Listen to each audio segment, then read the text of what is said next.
Yo, what's up, nerds? It's MTG Man, and today I'm here to talk about Clement the worrywort.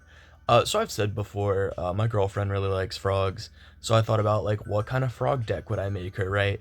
And originally I was going to build a Flubs the Fool deck because look at him, he's fucking adorable. And he kind of reminds me of like the marquee art on Frogger, but I figured Frog Tribal would be closer to her thing, so I went with Clement the worrywort. So he has Vigilance. When it or another creature you control enters, return up to one target creature you control with lesser mana value to its owner's hand. And frogs you control have tap, add green or blue. Spend this mana only to cast creature spells. So what's this deck do? Well, it wants to recast a bunch of frogs over and over, and then it can also play larger creature spells by tapping frogs for mana. So, Mistbreath Elder, at the beginning of your upkeep, return another creature you control to its owner's hand. If you do, put a +1/+1 counter on it. Otherwise, you can return Mistbreath Elder to its owner's hand. Just another way to return frogs to your hand, because we have ways to gain value from recasting creatures. Shrieking Drake. So the interesting thing is, when Shrieking Drake enters, return a creature you control to its owner's hand. So if you have a lot of mana, you could take like a 2-mana creature, especially one with an ETB, and Shrieking Drake. So when you play the 2-mana creature, it'll return a creature with lesser mana value to your hand, that being Shrieking Drake. And then when you play Shrieking Drake, you can then return that 2-mana value creature, play the 2-mana value creature, return Shrieking Drake, and just loop that for as much mana as you have. Spore Frog, it's cute. It taps for mana when Clement's out, and it could be a fog if you need it. Sunshower Druid, this is another one of those, you get the enters trigger over and over, and gaining 1 life and putting a counter on something is never really going to be that bad. Universal Automaton, it's basically just another fill-in for a 1-mana frog.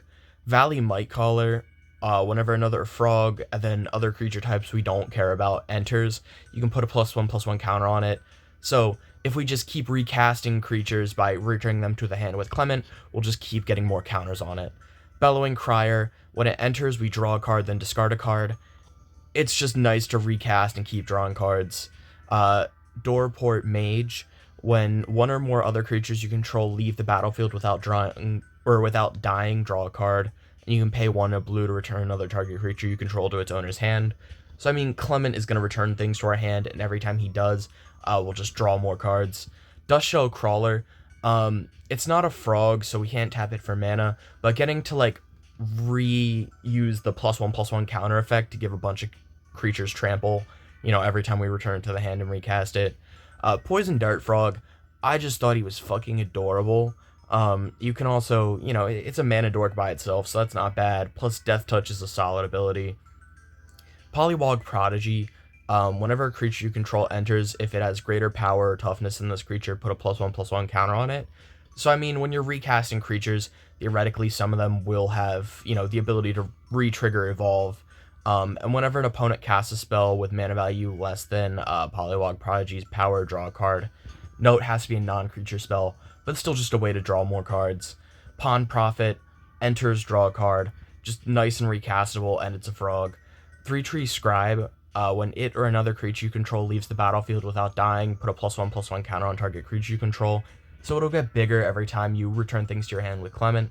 Bloodline Pretender, choose a creature type. When a creature of the chosen type enters, put a +1/+1 counter on Bloodline Pretender. So if you recast frogs, you can just stack up counters on it. Clifftop Lookout, when it enters, reveal cards from the top of your library until you reveal a land. Put that card onto the battlefield tapped, and the rest on the bottom of your library in a random order. That's an ability that you're gonna want to keep recasting. Getting another land each time is just gonna be a really strong trigger. Erdrick, Spymaster of Trest.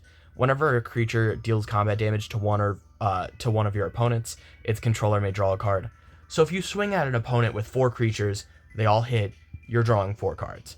And it also incentivizes your opponents to attack each other instead of you because they want to draw cards. Laboratory Maniac, if you would draw a card while your library has no cards in it, you win the game instead. We have a lot of draw triggers, and we have an alternate commander you can switch out, so Laboratory Maniac can just win you the game depending on how the game plays out. Long River Lurker, Other frogs have Ward 1, and when it enters, target creature you control can't be blocked this turn. When it deals combat damage to a player, you can exile it. If you do, return to the battlefield. So it's a way to have creatures leave the battlefield without casting them. Plus, giving your frogs Ward isn't really bad. It's just going to protect your board a bit. Plaxcaster Frogling.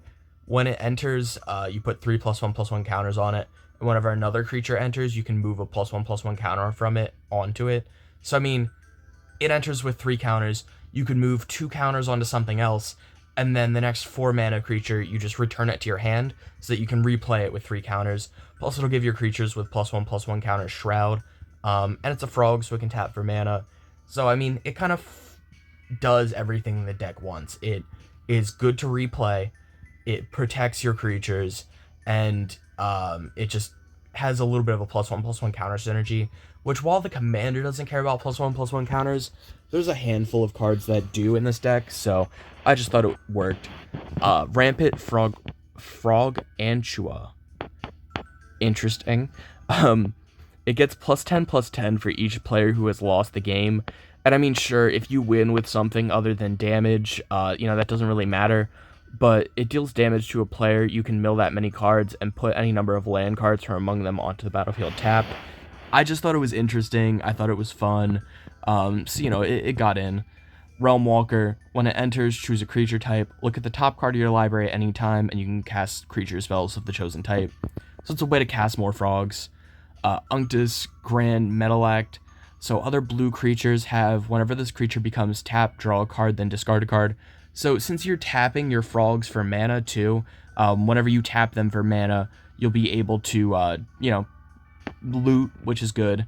And the rest of the abilities really don't matter. I mean, sure, you could make your creatures artifact creatures, so that they'll get the +1/+1, but it's mostly here just for drawing cards, which is a little bit strange too, because there is a lot more green frogs than blue frogs, but Armorcraft Judge. When it enters, draw a card for each creature you control with a +1/+1 counter on it.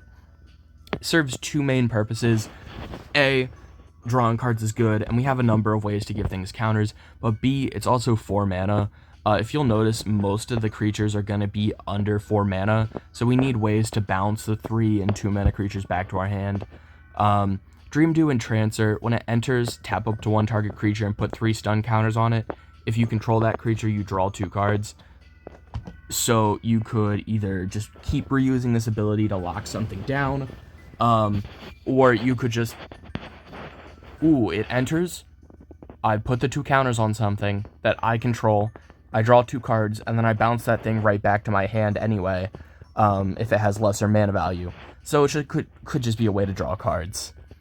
Foundation Breaker, mostly here for the evoke cost. I'm not entirely sure how evoke works, but I think you could pay the 2 and then return a creature with mana value 3 or less, because its technical mana value is 4, but don't quote me on that. It's also just solid removal. Grolnok the Omnivore is going to be your alternate commander. It's also kind of frog typal, so it just wants to attack with a bunch of frogs and win the game that way, which I mean is very feasible. And it'll let you cast, cards from exile that you mill, which is another way to win with Vibratory Maniac. Lily Splash Mentor. You can pay 1 green/blue, exile target creature you control, then return to the battlefield under its owner's control with a +1/+1 counter. Another way to, have things leave the battlefield without dying, or whatever the trigger needs.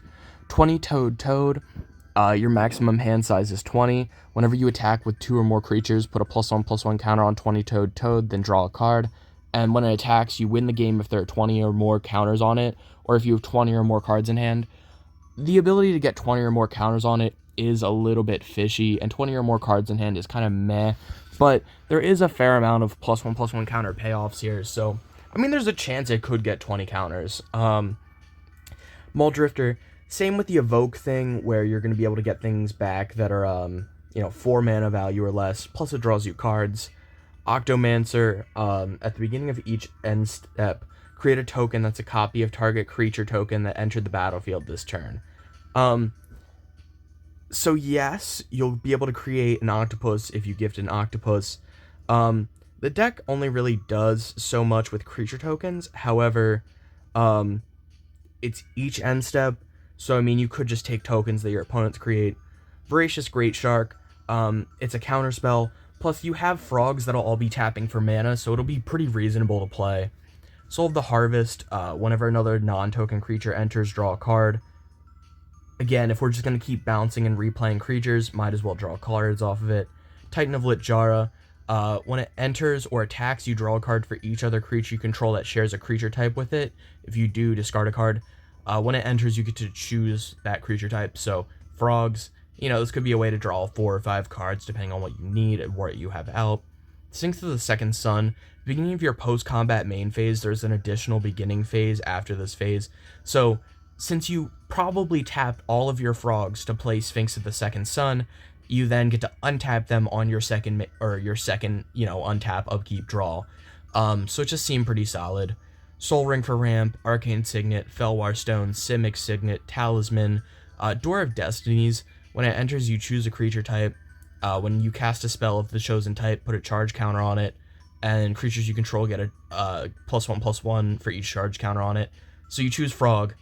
And then since you're going to keep recasting frogs that get bounced, you'll get to rack up a bunch of counters, and then you could swing in with some big creatures. Vanquisher's Banner. Choose a creature type. Creatures you control of the type get +1/+1. When you cast a creature spell of the chosen type, draw a card. Again, if we're going to keep bouncing frogs back to our hand, we might as well draw on each recast. Spell Pierce is a counterspell. Wash Away is a counterspell. So it's either a cancel, which is a meh counterspell, or it's a 1 blue counter somebody's commander. Plus, there's so many cards that are getting cast from graveyards and exiles these days. It's a pretty much an auto-occlude in blue decks for me. Prosperity, either counter target non-creature spell unless its controller pays 3, or target creature you control fights target creature you don't control. Growth Spiral is ramp and draw. Planar Genesis lets you put like the best card from your top 4 into your hand, or a land onto the battlefield tapped. Return to Nature is just good removal. Beast Within is great removal. For the Ancestors, is going to be a way to get frogs into hand. Polywallop costs 1 less for each frog you control, then target creature you control deals damage equal to twice its power to target creature you don't control. So it's just like okay removal. Crash the Party creates a tap 4/4 Rhino for each tapped creature you control. So you could just tap out your board of frogs for mana. Even if you can't use that mana on Crash the Party, you'll still create like 6 or 7 rhinos maybe. Kindred Summon, you choose a creature type, reveal cards from the top of your library until you reveal X creatures of the chosen type, where X is the number of creatures you control of that type. Put them onto the battlefield, then shuffle. So you could just get a whole bunch of frogs out. Commune with Nature to get frogs to hand. Splash Portal is a flicker spell for a frog. If it targets a frog, you draw a card. Rampant Growth is ramp. Winding Way to get creatures to hand. Croaking Counterpart, you create a token that's a copy of target non-frog creature except it's a frog. So either way, this is a 3-cost mana dork, which kind of sucks, but you could just copy an opponent's important utility creature. So I mean, like, this could be Esper Sentinel, or this could be Dranith Magistrate, or any of those creatures the deck can't play, but you wouldn't mind having a copy of. Distant Melody, you choose a creature type and you draw a card for each permanent you control of that type. Just draws you a bunch of cards. Incubation and Incongruity. The first half lets you look at the top 5 and put a creature from them into your hand. And Incongruity exiles target creature and its controller creates a 3/3 green frog lizard. Both halves are pretty solid. It's okay removal and it's good to get cards in hand. Raise the Palisade, chooses a creature type. Frog. Return all creatures that aren't of the chosen type to their owner's hand. The other thing you could do is choose a type other than frog if you really wanted to just recast things for triggers, but I wouldn't really do that. Season of Growth. Whenever a creature enters, scry 1. We're going to keep recasting, so scrying is just going to be a nice little benefit. And whenever a spell targets a creature you control, draw a card. Sure, you have to cast that spell, but I mean, we have a handful of ways to target creatures we control. And by that, I mean, like, Splash Portal and Polywallop, and I think that might be it, but we're mostly there just for the scrying ability. Simic Ascendancy. Whenever one or more counters are +1/+1 counters are put on a creature you control, put that many growth counters on Simic Ascendancy. Beginning of your upkeep, if Simic Ascendancy has 20 or more growth counters on it, you win the game.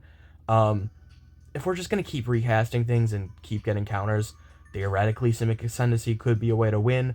Plus, 1 green and a blue to put a counter on something. It's not like that bad of a cost if we need to get a couple more counters to finish it off. Kindred Discovery, choose a creature type. When a creature you control of the chosen type enters or attacks, draw a card. Just a way to keep drawing cards off of our frogs.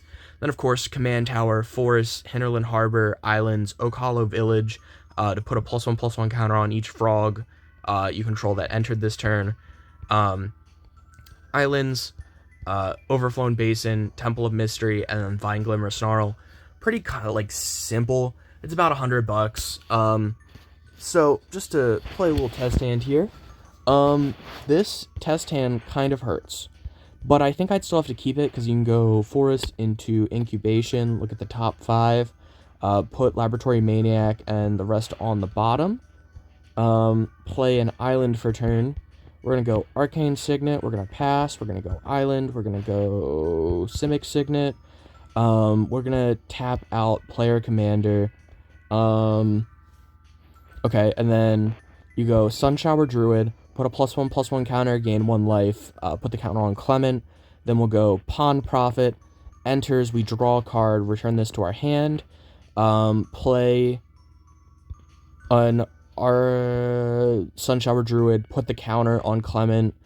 I guess we could... Actually, I think we have to pass.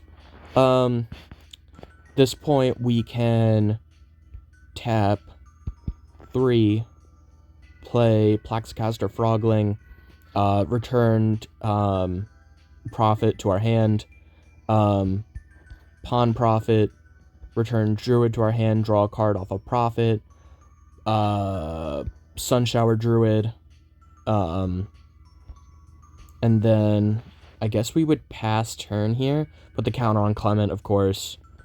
We had mana up, so we could have protected things with Plaxicaster Frogling, play a Hinterland Harbor for turn, and then run out Sphinx. Tap these 2 for mana ahead of time, run out Sphinx, return Pawn Prophet to our hand, recast Pawn Prophet with the mana that we had already tapped for, draw a card. At the beginning of our next or at the beginning of our, second upkeep thing with Sphinx, we would untap,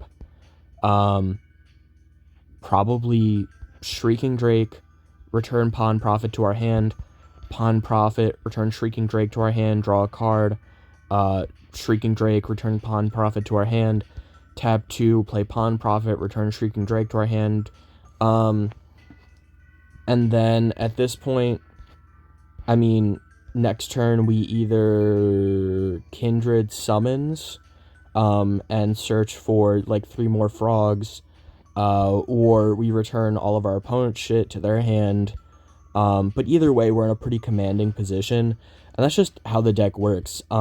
It's overall pretty consistent from the test games I played. You just keep a good-looking hand.